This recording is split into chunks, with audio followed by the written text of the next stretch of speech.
Hi, welcome to the Gamesplainer. I'm Jeff the Gamesplainer and today I'm gamesplaining Quirky Circuits. Quirky Circuits is a game for 2 to 4 players. It's a co-op game, so everyone is working together. It is in the line of games that you can't communicate across the table, so like Magic Maze.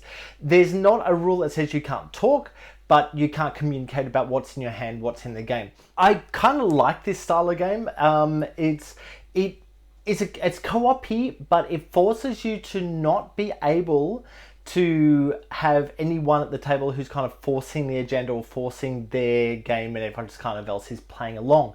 So I actually quite like this style of game for co-op games and how they actually work. The other beauty of this game is that there is this book that comes with it.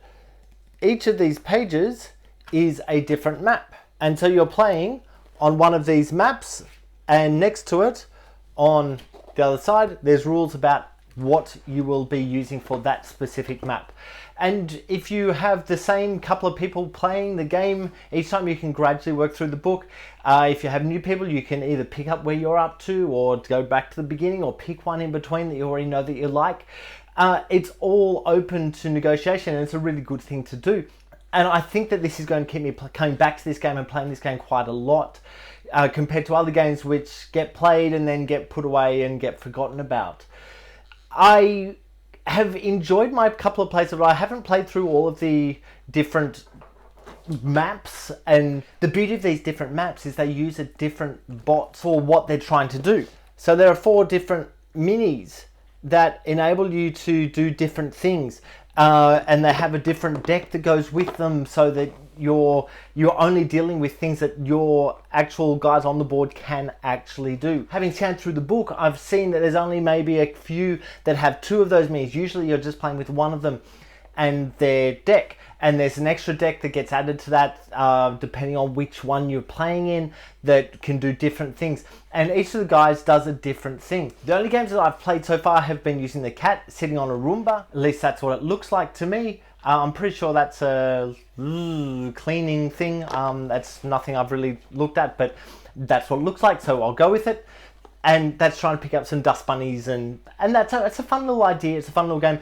It does feel a little bit younger as in the aim of the game, so the people that it's trying to get to play it are a bit younger potentially, but I haven't played through the rest of the scenarios to get a feel for if there's actually a lot more to the game. We're just kind of starting at the easy stage to get a feel for how the game actually works. I really do appreciate this type of game, this style of game. The whole idea of this Quirky Circuits, when I picked it up off the shelf, I was looking at it going, okay, so is it like Robo Rally? Or that's kind of the sensation I got picking it up off the shelf, where you have robots and you've got to put down cards that no one else can see, and that says what my robot is going to do this turn or through these few turns, and they might bump into each other. And you know what? Yes, it is. It's really similar to that, because the cards you're playing them face down, so no one else at the table can see what is being played.